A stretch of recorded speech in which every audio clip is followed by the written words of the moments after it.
নগণ্য মাতাহীন শিশুটিকে এতটা ঊর্ধ্বে দিয়েছে যে এই স্বপ্নদ্রষ্টা নিজেকে মাবুদ আর আমাদের সেজদাকারী মনে করছে। শুধু আমরা নয়, আব্বাজান আম্মাজানকেও সে সেজদাকারীর অবস্থায় রেখেছে। আজ এখান থেকে কেউ বের হবে না যতক্ষণ না পর্যন্ত ইউসুফ এবং আমাদের ভাগ্য নির্ধারণ হচ্ছে। আমি আমার সকল সন্তানকে অনেক বেশি ভালোবাসি, কিন্তু ইউসুফের প্রতি বিশেষ আগ্রহ খোদাবন্দের ইউসুফের প্রতি বিশেষ অনুগ্রহের কারণে। আশা করি আমার সকল সন্তানেরা এটা বুঝতে পারবে। ইউসুফকে তারা বেশি ভালোবাসবে আর ইউসুফের প্রতি সকল দুশ্মনী তারা ছেড়ে দেবে। সে কি এরকমই চিন্তা ভাবনা করে যে আমাদের উপর এবং আমাদের পিতামাতার উপর তার শ্রেষ্ঠত্ব রয়েছে এবং সে আমাদের উপর নেতৃত্ব করবে? হ্যাঁ, ইউসুফের কল্পনা এত বাড়াবাড়ি হচ্ছে, তার কারণ হচ্ছে আব্বাজানের মহব্বত। আব্বাজান তাকে মার থেকেও বেশি মহব্বত করছে। আমি জানি না আব্বাজান তাকে কেন এত বেশি ভালোবাসে। আব্বাজানকে কি ইউসুফ আমাদের চাইতে বেশি ভালোবাসে? এই খানদানের সকল কার্যক্রম আমাদের হাতে। ফসল ফলানো, ফসল চাষ সব আমাদের হাতে। ভেড়াগুলোকে চরণভূমিতে নিয়ে যেতে হবে, নেকড়ের হাত থেকে রক্ষা করা, খাদ্য সামগ্রী, কৃষিকাজ, জল সরবরাহ, ভেড়া পালন সব আমাদের হাতে। আব্বাজান আম্মাজানের সকল মহব্বত তার প্রতি, এমনকি ফুপুমাও তাকে নিয়ে মহব্বতে মেতে উঠেছে।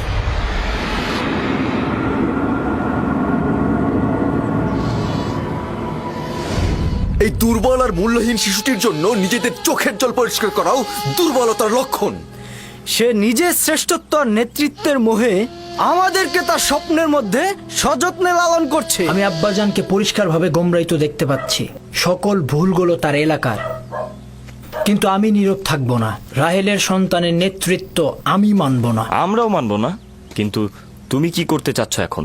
হ্যাঁ, সম্ভবত তুমি বলবে ধৃষ্টতা, কিন্তু আমি বলবো যে ইউসুফকে হত্যা করা হোক।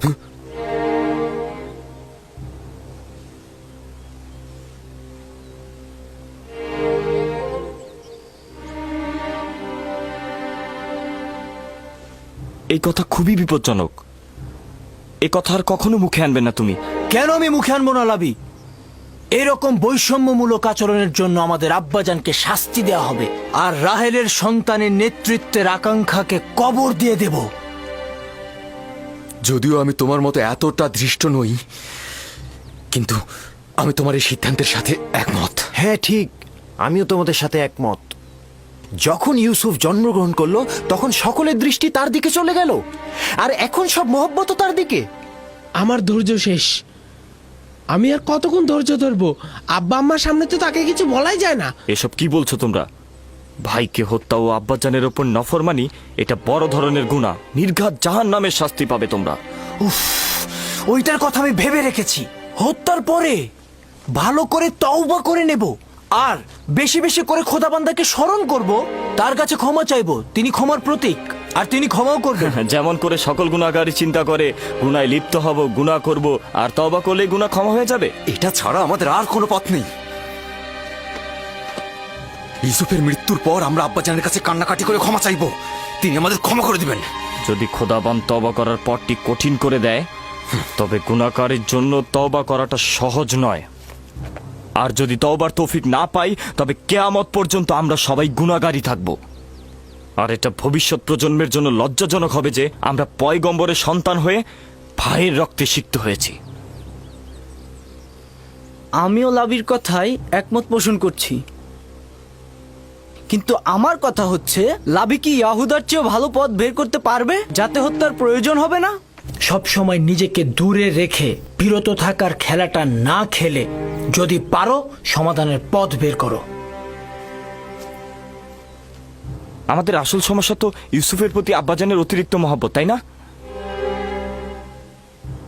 হ্যাঁ ঠিক তাই। এখন বলো তাহলে কি করলে সমাধান মিলবে, বলো। যদি তাই হয়, তবে এমন কাজ করো যেন ইউসুফের প্রতি আব্বাজানের মনোযোগটা একদমই কমে যায়। আর এইভাবে কিছুদিন চলতে থাকলে ইউসুফকে আব্বাজান এমনিতেই ভুলে যাবে, আর তার দৃষ্টি এসে পড়বে আমাদের উপর। এটা সম্ভব নাকি? আব্বাজান তো সবসময় তাকে চোখে চোখে রাখে। তো ঠিক আছে, আমরা অন্য কোনো উপায় বের করি, কিন্তু এটা মেনে নিতে হবে যে ইউসুফকে হত্যা করাটা সমাধান নয়। অতএব ইউসুফকে আব্বাজানের কাছ থেকে দূরে সরানোর পথ বের করতে হবে।